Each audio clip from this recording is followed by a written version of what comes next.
Howdy, and welcome to the Armed Book Nerd channel. What follows is a compilation video of some wall testing I did with 300 Blackout with a friend. I just wasn't really happy with the 300 Blackout tests I'd seen online, and I was curious about how it did compared to, 77 grain 5.56, which is kind of the standard, the go-to. And so we tested a variety of supersonic and subsonic ammo through both a 9-inch MCX and a 5.5-inch MCX 1-in-5 twist. Reason for picking the MCX is, well, I just really like the MCX. I think it's a great gun. I think it's a great 300 Blackout host, and that's what I wanted to test because that's what I wanted to use. So before we start the videos, I'm going to put up a couple of pictures of the test setup. What we did is we built 4 walls, standard drywall both sides, standard stud separation, nothing in the wall, spaced the walls about 10 feet apart, and then shot about 10 feet from the first wall. So the intention here was to kind of see that worst case scenario of if you shoot and there's nothing but drywall, then what's going to happen with that round as it traverses between rooms. Obviously, we could have done siding and insulation and brick and all this other stuff, but I just wanted to kind of go, let's go worst case, see what happens with that, because obviously anything we put in there will help to slow down the round as it travels. So before we start with the 300 Blackout testing, I wanted to kind of show both the 77 grain 5.56 testing from a 10.3-inch AR and 124 HST from a Glock 47, because both of those rounds, kind of the 77 grain 5.56 is an outstanding round. It tumbles early. It does really well as a home defense round because of how it behaves in barriers as minimal as drywall. And I know a lot of people use pistols for home defense, and I'm not saying, oh, you can't do that, but at the same time, be aware that if you do miss, that pistol round is going slow enough, and due to its construction, it is going to just keep punching through walls, and we saw that pretty clearly in this testing.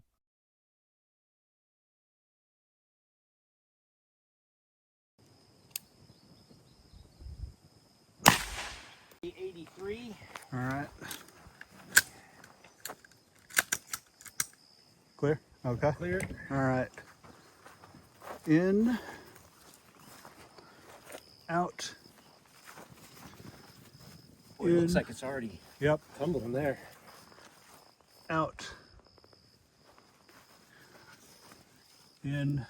We had a big deflection here. Out. Completely sideways.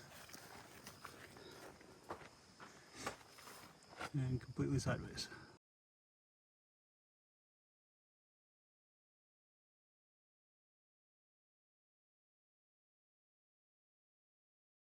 Yep. 9mm HST.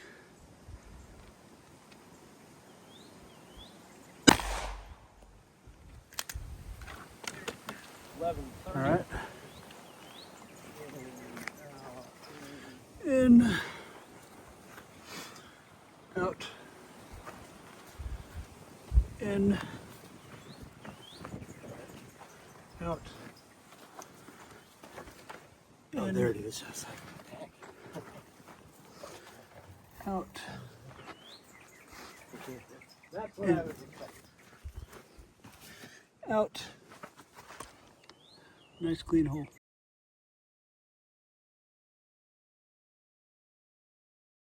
So the great thing about that 77 and 124 grain test was that it really kind of confirmed what others have already shown. There's a lot of good 5.56 testing out there.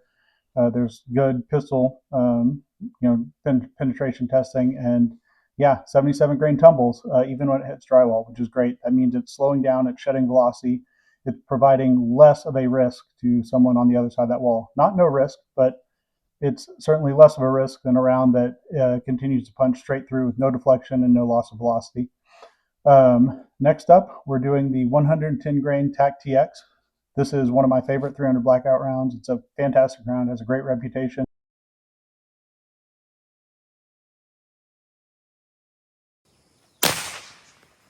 Okay. Did it register velocity there? 2068. Okay. We're clear. Okay. All right. Here's in and out. in there, out there. Certainly kept a straight trajectory. Out. Yep. Last one in just above the 2x4. Yeah, so it was tumbling by the fourth wall. Yep. And it And must was have come just left. off to the Yeah, left so side it there. wasn't even.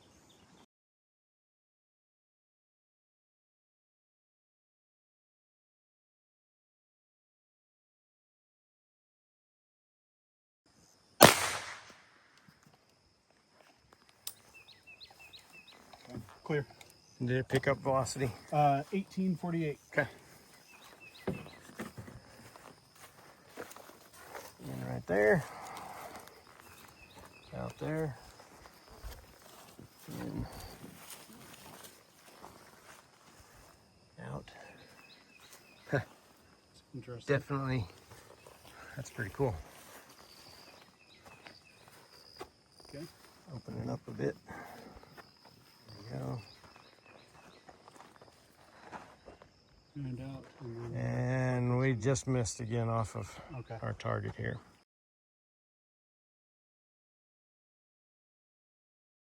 Um, 110 grain TAC TX kind of punched straight through. It did start to open up a little bit, but it did not deflect. It did not tumble.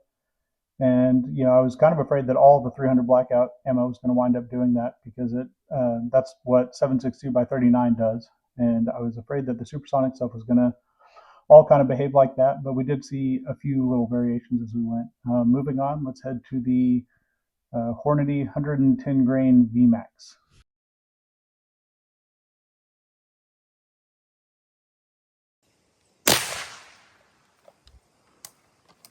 2137. Okay.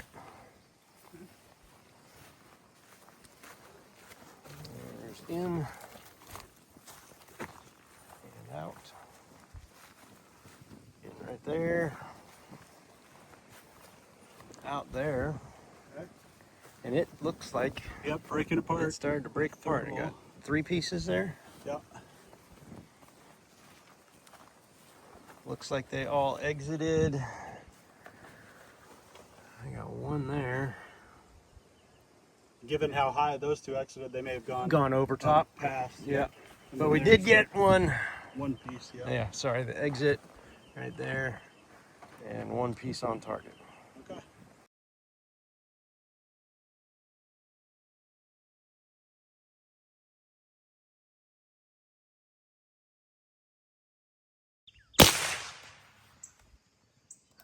Alrighty. Gun's clear. Okay. In right there. There's my out. Yep. That's it. Right there. Yeah, I guess so. I guess it is. Looked like a drywall screw hole for a second. All right, there's exit. There's entrance. And exit. Entrance. Exit. Yep. And center punch Interesting. target. All right. Clean So, through.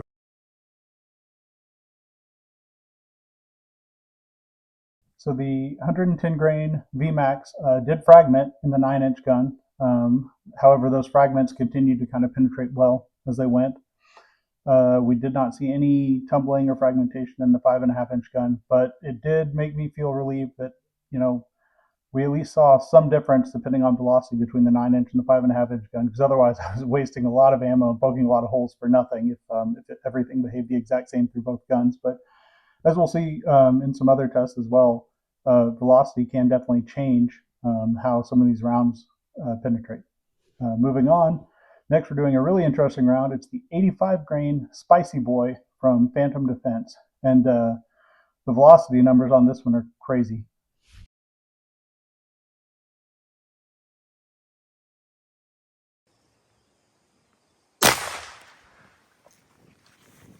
Clear. 2469. Okay. There's the in. There's our out. Looks like only one piece there. Much bigger hole coming out. Yeah.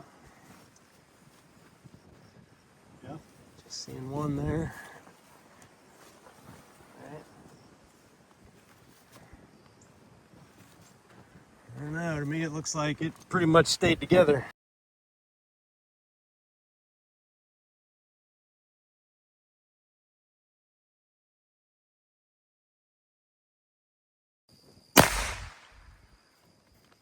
Clear. Okay. There's entrance. Exit. Entrance. Exit. Entrance. A little bit bigger. Yeah. Still looks like it went all the way. All right. And right next to my 77 grain. Yep. Yep. Oh yeah, and this one. Yeah. All right.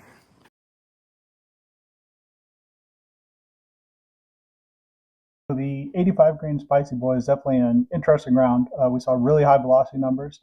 Its velocity from the 5.5-inch barrel was moving faster than some of the other supersonic rounds out of the 9-inch barrel, which was kind of interesting to see. It did expand in drywall, and it did kind of seem to shred up the drywall a little more, maybe dumping a little bit more energy, but it went straight through. It did not deflect, did not tumble. I would love to see what that round does on some hogs, because I think it would be very interesting, but it did not show the same kind of results we were hoping for that we see out of 77 grain 5.56. So that's all of the supersonic ammo we tested. 110 grain TAC TX and 85 grain Spicy Boy both opening up is always a promising sign, but nothing really tumbled or deflected like 77 grain does. So moving on from here, we're going to shift over to the subsonic ammo, and we're going to see some really interesting variations on what some of these rounds wind up doing.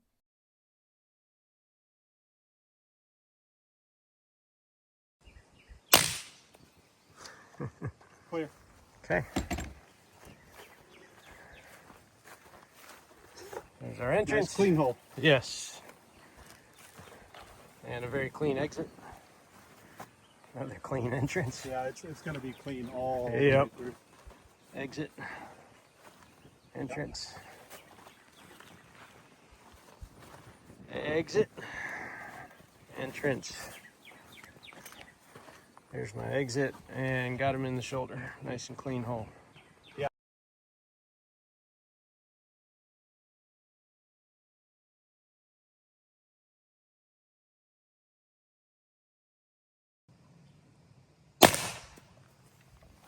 I think that went all the way through. I Clear. think so. 937. 937. Right there. Nice round hole.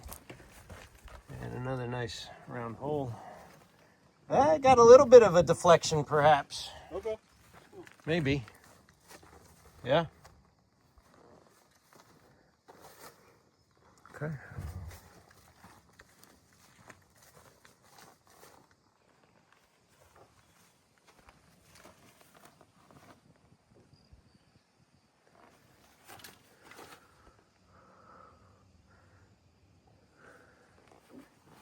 So that may have gone over top. Oh, really?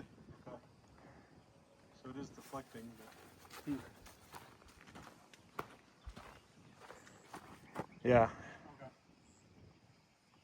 Must have.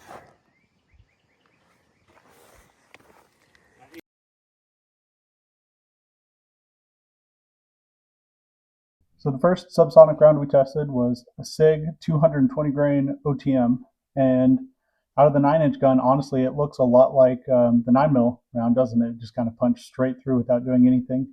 We did see a little bit of yaw and deflection in the 5.5-inch gun with that lower velocity, but for the most part, it just kind of kept punching through as well. Moving on, the next ammo we're going to test is the 188 grain C-loose expanders from Discreet Ballistics.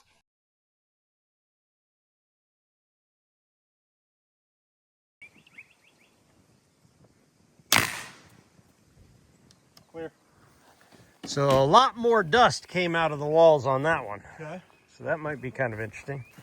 All right, here we are to start. Oh, interesting. There's my exit. Definitely opening up there. Yeah. Nice big exit there. See those 3 pedals. Good exit. Entrance. exit really elongated there, and I think we got him up in the head. Yeah. So that one.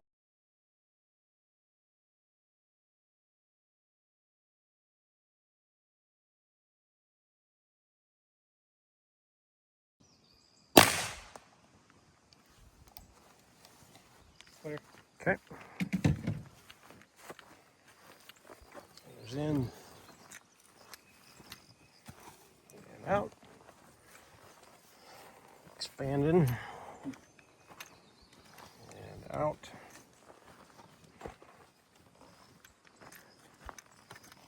A pretty big hole there. All right. And out. And in the target.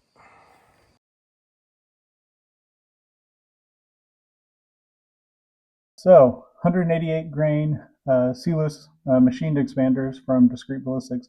One, super cool to see that round just open up in drywall like that.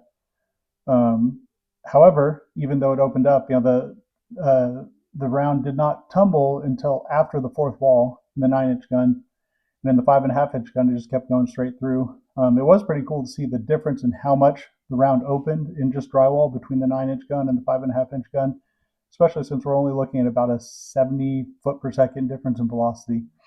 But both rounds seem to kind of keep punching through pretty good, just like most. Up next for testing is the SIG 205 grain varmint tip ammo.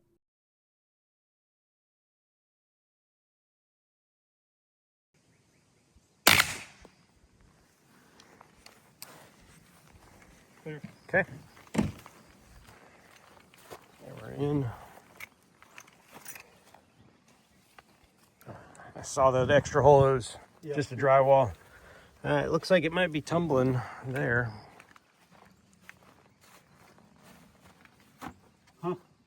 Oh, wow. Look at, well, I mean, it's. Huh. Yeah, well, I thought I saw something impact in the berm. Okay. I don't see anything. I'm not seeing anything either.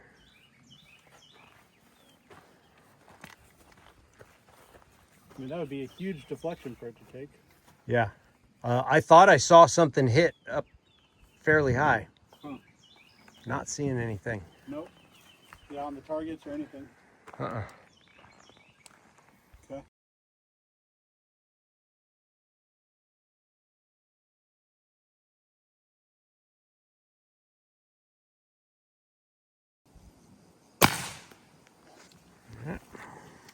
Clear. Okay. Started right in the middle. And exit.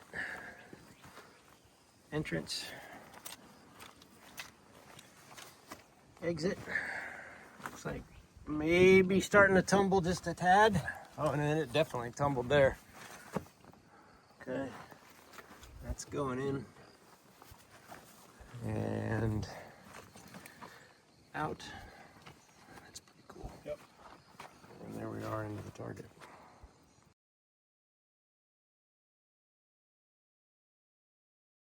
With that SIG 205 grain varmint, we finally got some interesting tumbling and kind of seeing results more similar to the 77 grain. However, there were also some wild deflections with that one. It was also kind of the slowest round of the day so far, velocity-wise, which was interesting. I'm very frustrated that SIG no longer makes this ammo. So my friend had some of it, and we tested, and I went looking for it after we did these tests because I thought, man, I would really like to explore this round some more and see some more of what it can do. And of course, SIG being SIG, they've stopped making the 205 grain varmint tipped ammo. So glad we tested it. Super interesting results. Darn shame we can't get it anymore. Next up, what we're going to be testing is the 200 grain slow poppy, also from Phantom Defense.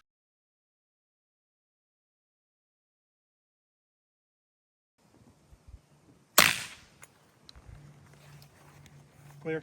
Okay.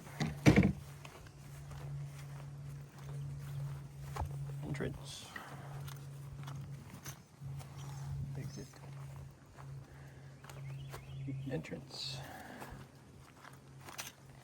Exit. Entrance.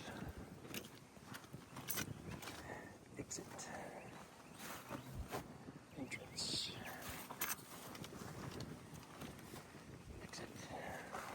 would say that held together pretty good. Yeah, just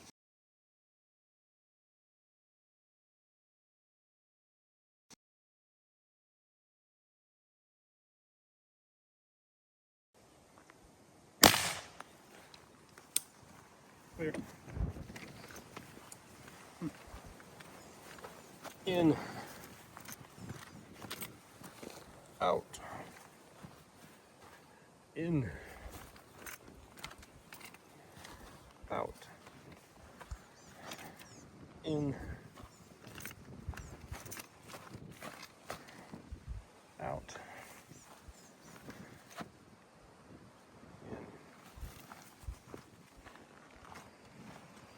Just underneath that 2x4.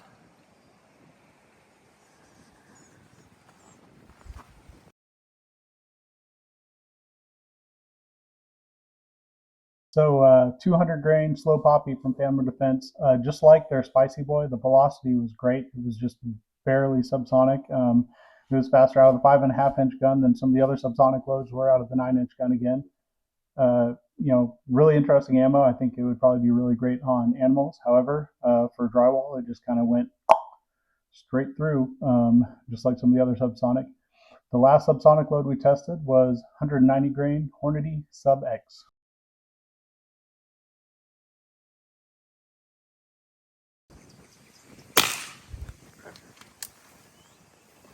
Clear. Let's see. I wasn't watching. That was you there? Yep. Okay. In, out. Looks like it's already tumbling there. Out. In. Got it clean.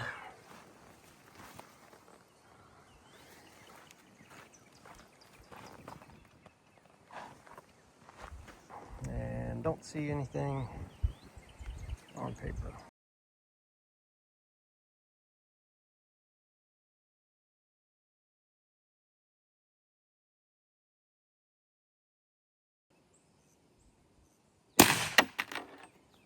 Okay, clear.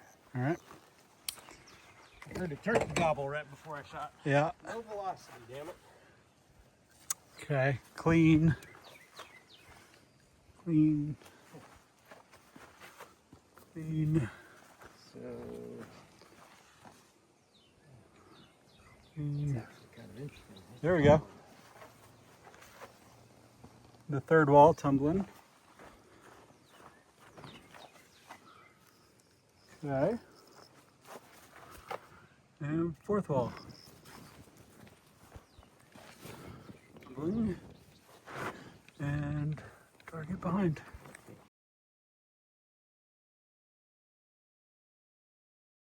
190 grain Hornady Sub X. It finally kind of behaved how I was hoping some of the other 300 blackout rounds would. It tumbled pretty consistently and pretty often, which was good.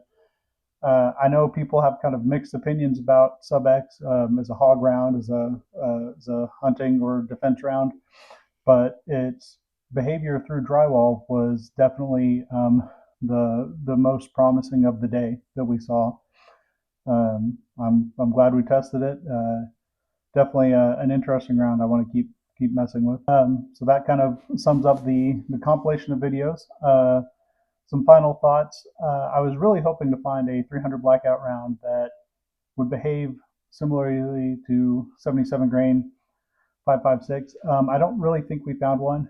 The closest we probably got was the 190 grain Hornady Sub X. However, if you look at kinetic energy between the two, and I know kinetic energy is not the end all be all, Sub X, yeah, it has more kinetic energy than a 9mm pistol round, but it's still about half the energy of the 77 grain 5.56. And so for me, I think 77 grain continues to be kind of the undisputed king of home defense rounds. It's reliable, it's effective, and it tumbles through intermediate barriers more reliably than anything else we've tested. I did think it was kind of interesting that the 205 grain SIG varmint and the 190 grain Hornady Sub X were both the slowest loads that we tested out of Subsonic 300 Blackout. And they were both the ones that did the best on tumbling, velocity shedding, all that. So I'm a little curious about, other rounds, like if you hand load or things like that, maybe some of these other subsonic loadings, loaded a little less hot. Maybe tumbling is a little velocity dependent in it. I don't know. We'd have to do some more testing. I hope you found any of this useful and informative. I think, as always, the general takeaway is anything that's worth using to defend yourself and your family does stand a risk of overpenetration, which, again, if you're defending your family, kind of important to not overpenetrate into rooms they may be into. And honestly, there's no magic round that's going to stop a bad guy and also stop in drywall. They're all going to overpenetrate if you miss. So you got to train hard. You got to practice. You got to, be ready to shoot accurately under stress. And you also have to be aware not only of your target, but what's behind it. Know where your family is in the house. Know where the safe areas to point a gun are and aren't. And, just kind of game that out before you start running around the house after you hear a window broken, because that's not really the ideal time to be figuring that stuff out, right? Hope you learned something from this. Thank you for watching. I appreciate you.